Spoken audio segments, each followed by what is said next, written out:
there's a concept in halacha about pas yisrael and chashiva foods like wine, and it also connects to Pashas Truma.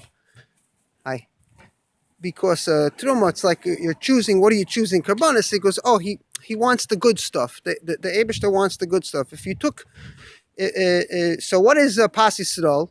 It's Sh'oilo Shulchan Malachim. So I remember when Clinton was president and Junge Light were discussing this in Koilo, this halacha. So this young man asked, if Clinton eats potato chips at a barbecue, is it considered Shulchan Malachim? And the answer is no, because Clinton is not a melech. No, and I remember we were talking about how the hoodlums on the street never understood what a king is, or what a dictatorship is, and a democracy, what it's like. The hoodlums didn't understand what it means. They didn't appreciate the difference between living under a king.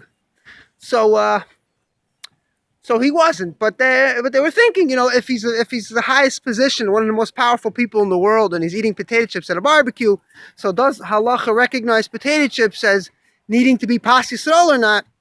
So it's whatever is chashiv and considered chashiv, like in the eyes of a presentable, appropriate for the community.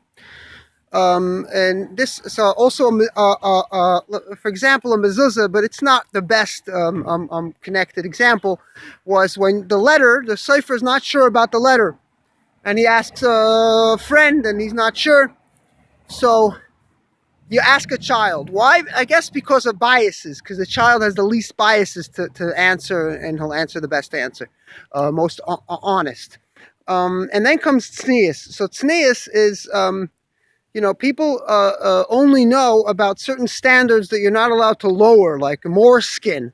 But what about covering up? I think it's in the Mishnah. Ask someone who knows this specifically. I don't have time to research.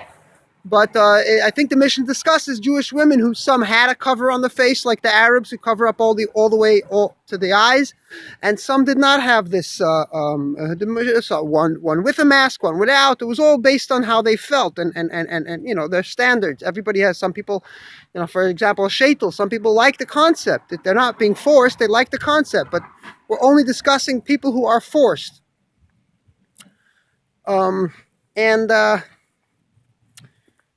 So Tzniyus is what's considered Tzniyus is whatever's considered.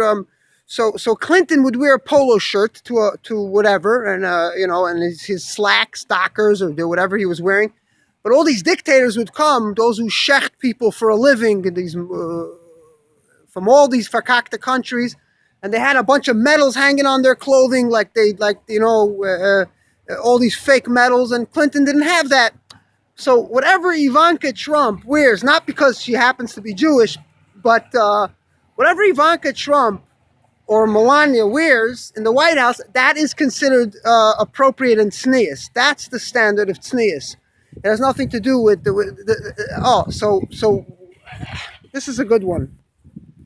So many the practice of sheitel, covering all the hair, is rooted by Zohar. The Meliובאוויטש Rebbe gives his reasoning why he prefers sheitel over a tichel, which is a halachic standard, is because he says that the Zohar says that you can't show any hair. So that's a mystical reason. The Zohar came at a time when after the Jewish philosophers like the Rambam were defending Judaism rationally, so they were defending it mystically. So everything, all these rites, whatever you do by the Seder plate and this and that, they're making it sound mystical. So the mystical explanation of why he can't show you here is that there's a fakakta mystical explanation. That if you see the hair, it's no good. But why? Because halacha doesn't recognize that. And the paskim, who really are the real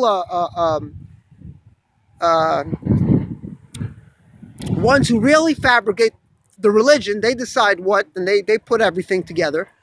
They're older. The paskim are older than the Mukabalim. So they said that they don't recognize such a thing. So they didn't have enough state power to stamp out these people who make up all these mystical stuff. Now the mystics are just doing it with intention to get to keep to give some mystical reasoning to keep the tradition. So they were looked at as like the good guys. So here's another question: if halachically, could you dress more tznius? Could someone say, I want to raise the standard of tznius, I'm going to go like some groups are doing in Israel, and they were doing it till like I died recently. They were raising the standard of tznius. They claim they're going back to tradition, which how far back are you going? We used to wear leaves, right? Adam wore leaves. That's tradition.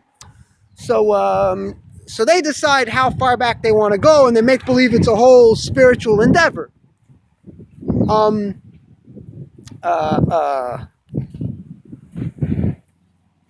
So the answer is, according to the Rambam, you're not allowed to do that. You're not allowed to draw any attention. So there is nothing out of the normal to wear pants or to dress like Ivanka Trump dresses to a dinner. If that is considered at a Chabad house to be menschlich, then it's menschlich. So the only reason why we have special standards is because we're afraid of the neighbor. As the Rebbe said to a boy on Yechidus, he said Avraham Avinu didn't do what the neighbors did. So if we're doing it because of the neighbor, don't expect Hashem to appreciate it and to say, oh, shkoyach. If you did what the neighbor did, you're not, number one, you never helped anyone. You always continue the status quo, which is usually not, status quo. If you look around the world, it's never good. And you haven't helped anybody. And you don't deserve anything. You're never going to be remembered on the good side of history for that. The only chance you have to help people is when you're among the poor and the weak and people who don't have the strength. When you're out there already and you're living a good life and you're living in a modern city and you can do as you wish, and you could be what you could do as you see fit, then you don't really have a chance. The only people that have a chance to do something good, while mamish, the time is now, because you might not be there forever. You might move on to greater and better things. But while you're still there, this is your chance to make it better for those who don't have the strength to do that.